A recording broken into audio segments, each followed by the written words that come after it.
여러분 안녕하십니까. 강신업 변호사입니다. 속보입니다. 대장동 사건을 수사했던 검사가 국회 국정조사가 시작되고 나서 극단적 시도를 한 것으로 알려지고 있습니다. 2기 수사팀에서 남욱 등 주요 피의자를 조사했던 검사가 주변의 억울함을 호소하면서 극단적 선택을 했다는 것입니다. 자, 연합뉴스가 보도하고 있는데요. 관련 소식 빠르게 전해드리겠습니다. 대장동 개발사업 민간업자의 핵심이자 최근 검찰 조작 기소를 주장하는 주요 인물에 대해서 수사를 했던 검사가 극단적 시도를 한 것으로 밝혀지고 있습니다. 대장동 사건의 주요 인물, 그리고 근래 와가지고는 검찰의 조작 기소를 주장하는 인물, 남욱입니다. 이 남욱이라는 자가 지가 이제 와가지고 이재명 정권이 들어서니까 아무래도 돈에 대한 엄청난 욕심을 갖고 있는 자인데, 돈을 지키기 위한 것이고 그리고 깜빵에서 살아나오기 위한 것이겠죠. 그러나 지금 이자가 깜빵에 살아나올 가능성은 별로 없는데, 저번에 항소를 갖다 검찰이 포기함으로써 이자들만 항소를 했기 때문에 또 모르죠. 자, 이재명 정권은 무엇이든 하니까요. 어쨌든 남욱이가 말이죠, 지금에 와가지고는 조작 기소를 주장하고 있는데, 이 남욱 등 주요 피의자를 조사했던 검사가 주변의 억울함을 호소하면서 극단적 선택을 했다는 것입니다. 지금 나오는 소식에 의하면 이모 검사인데요.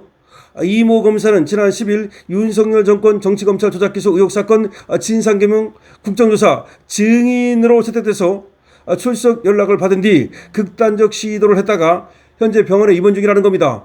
증인으로 채택됐는데 극단적 선택을 해서 병원에 입원했다는 겁니다. 그러니까 당연히 증인으로 출석하진 못했지요. 이모 검사는 지난 13일 특위에 불출석 사유서를 제출하면서 지난달 신장 절제 수술을 받은 뒤 입원 치료를 받고 있어 물리적으로 출석이 불가능하다고 설명했는데요. 신장 절제술을 받아서 물리적으로 출석이 불가능하다고 설명했는데요. 특히는 이 검사가 출석하지 않자 동행 명령장을 발부했다는 겁니다. 동행 명령장까지 발부했다는 겁니다. 이모 검사는 2022년부터 2023년 초까지 서울중앙지검 대장동 2기 수사팀에서 남욱 씨 등을 조사했습니다. 앞서 남욱은 말이죠, 2020년 9월 16일 검찰에서 조사받은 뒤 서울구치소로 돌아가지 못했다면서 2박 3일 동안 검찰청사 지하 구치감 맨바닥에서 잤다고 주장했습니다. 남욱이는 2020년 9월 16일 검찰에서 조사를 받은 뒤 서울구치소로 가지 못하고 2박 3일 동안 검찰청사 지하 구치감 맨바닥에서 잤다고 주장을 했는데요.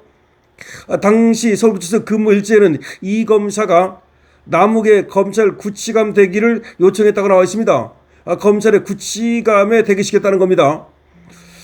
대장동 개발 비리 사건은 변호사인 남욱이가 정영학 회계사와 손잡고 시작해서 개발 사업을 설계하면서 민간업자가 적은 투자금으로 막대한 이익을 얻도록 했다는 의혹인데요.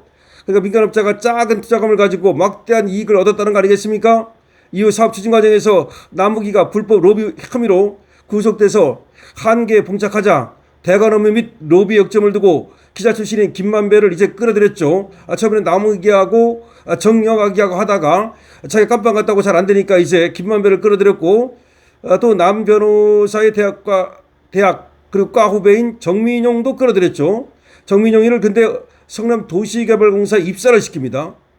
그래가지고 내부자로서 손발을 맞춰가지고 내부 정보를 이용해서 비리를 저지른 구조입니다. 이게 얼마나 웃기는 거냐면요, 이 남욱이라는 놈이 이게 아주 굉장히 이게 아주 뭐랄까요, 아주 사악하다 이렇게 말할 수 있겠는데, 이자가 원래는 이게 계속해서 거기 대장동을 갖다가 노렸다는 겁니다.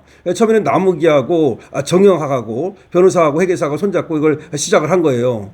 근데 이게 원래 덩어리가 크고 여기를 먹으려는 사람이 많다 보니까 탈이 나가지고 얘가 이것 때문에 이걸 추진하다가 감옥에 갔다 와요. 갔다 와가지고서 얘가 보니까 자기들 힘만 갖고는 안 되는 거야 이게. 그러니까 누구를 끌어들이냐면 금방 얘기했던 것처럼 김만배를 끌어들여요. 김만배는 법조계 이게 발이 굉장히 넓은, 그러니까 언론 기자하면서 말이죠, 법조 전문 기자를 하면서 법조인들하고 뭐 형 동생하고 말이죠, 검찰 법원 이렇게 그래서 뭐 대법원까지 들락날락 하지 않았습니까? 않습니까? 권순일 이런 사람이야. 여기를 끌어들여. 그 다음에 얼마나 더 치밀하냐면 자기 대학 후배이면서 과 후배인 정민용 변호사. 정민용 변호사를 갖다가 성남도시개발공사 입사를 시켜. 성남도시개발공사 입사를 시켜가지고 그러면 정민용이는 성남도시개발공사 가가지고 내부자 정보를 빼내는 거지. 그러니까 생각을 해보세요. 완벽한 이게 정말 완전 범죄인 거야. 그러니까 남욱이, 정영학이, 정민용이 그리고 김만배 여기다가 이제 여기 껴드는 사람들이 바로 이제 성남시의 바로 공무원이었던 이자들이 유동규라든지 당시에 그 다음에 또 여러분 잘 아는 거기 또 뭐 김용 또 정진상 이런 사람들이 이제 같이 하는 거고 그 뒤에 이제 이재명 이렇게 있다고 보는 거 아니겠습니까? 그 사건이야. 근데 그 사건을 수사하면서 이 이모 검사가 남욱이 등을 수사를 했는데 남욱이가 이제 와가지고는 조작 기소 어쩌고 주장하면서 자기가 무슨 구치감에서 잠을 잤느니 이런 걸 꺼내는 거야. 구치감에서 잠 자는 거야. 뭐 구치소로 가나 아니면 검찰청에서 대기하면서 거기서 이제 수사를 받았나 큰 차이는 없는데 그게 마치 이제 조작 기소를 하기 위해서 그렇게 회유를 하고 말하자면 협박을 하고 압박을 했던 것처럼 뭐라 하겠죠. 여건은 검찰이 남 씨에게 배를 갈라서 장기를 다 꺼낼 수도 있고 환부만 도려낼 수도 있다고 말하고 구치감에 2박 3일 동안 머물게 하는 등 검찰이 유리한 짓을 하도록 압박했다. 그러니까 이 이모 검사가 남욱이를 갖다가 압박하고 협박했다. 근데 남욱이도 변호사인데 그렇게 정말 할 일 없이 당했을까요? 그런데 이 검사는 주변에다가 내가 떳떳함을 밝힐 길은 자살뿐이라면서 내가 죽어야 내 이야기를 들어줄 것이라고 말한 것으로 전해지고 있다. 얼마나 억울했으면 자기가 이제 극단 선택까지 시도했다는 거 아니겠습니까? 앞서 남욱이는 수사와 재판 과정에서 입장을 여러 번 바꿨습니다. 남욱이는 아주 그러니까 교묘하게 왔다 갔다 하는 자입니다. 문재인 정부 시절 수사 당시에는 저축은행 수사를 무마해서 대장동 업자들이 사업을 시작할 수 있도록 종잣돈을 마련해 준 게 윤석열 전 대검찰청 중앙사부 중수 이과장이라는 취지로 진술을 했습니다. 이후 윤 전 대통령이 당선된 뒤에는 2022년 재판에서 또 말을 바꿉니다. 조사 당시 사실대로 진술하지 못한 부분이 있다. 사실대로 다 말씀드리겠다면서 2025년 2월부터 천화동의 1호 지분이 이재명 당시 성남시장 실지분이라는 것을 알고 있었다. 김만배 씨에게서 들어서 알았다. 이재명 측 지분 얘기를 한 이 시장 측은 누구를 말하는 것인지 질문받자 대화하는 과정에서 정진상과 김용의 이름을 정확히 거론했다. 천화동인 1호는 대장동 개발을 위해 설립된 특수목적법인 성남의 뜰의 핵심으로 실소유주 논란이 일었다. 이런 식으로 이제 그러니까 이제 윤석열 대통령이 대통령 되고 나니까 싹 바꿔가지고 말이죠. 정진상과 김용 이런 이름을 대면서 말이죠. 사실상 이 시장 그러니까 이재명 시장 측이 사실상 여기에 천화동인 1호의 주인이다. 이런 식으로 말한 거야. 2022년 11월 법정에서 유동규 전 성남도시개발공사 본부장에게 돈을 건넸다면서 유 씨가 높은 분들에게 전달할 돈이라며 형들이라고 지칭해 이들이 정진상 전 더불어민주당 정무정책실장과 김용 전 민주연구원 부원장을 알고 있었다. 자기가 유동규한테 돈을 줬다. 유동규가 다시 정진상하고 김용한테 돈 준 걸 알고 있다. 또 이렇게 얘기한 거야. 그러다가 이제 이재명 정부가 들어서니까 9월 재판에서 다시 입장을 또 번복합니다. 그래서 과거 법정에서 한 진술이 정확한 기억이지 묻는 변호인의 질의에 당시엔 전혀 몰랐던 내용이고 2021년도에 수사를 다시 받으면서 검사님들에게 전해드린 내용이라고 주장했고 다시 이런 식으로 또 검찰의 해와 압박이 있었다. 자기는 몰랐는데 검사들이 얘기해주고 그렇게 진술하라고 해와 압박을 했다. 이 남욱이가 이게 아주 여러 놈들이 이 대장동 관련된 놈들은 다 나쁜 놈들이지만 이 남욱이라는 놈이 그야말로 뱀처럼 이 사악한 놈이다. 이런 생각을 할 수밖에 없는데요. 그러니까 말을 갖다가 계속해서 이렇게 바꾸는 겁니다. 말을 계속해서 바꾸면서 그러니까 윤석열 대통령 되기 전 말과 대통령이 되고 나서의 말과 그리고 또 이재명이 대통령이 되고 나서의 말이 계속 바뀌는 거죠.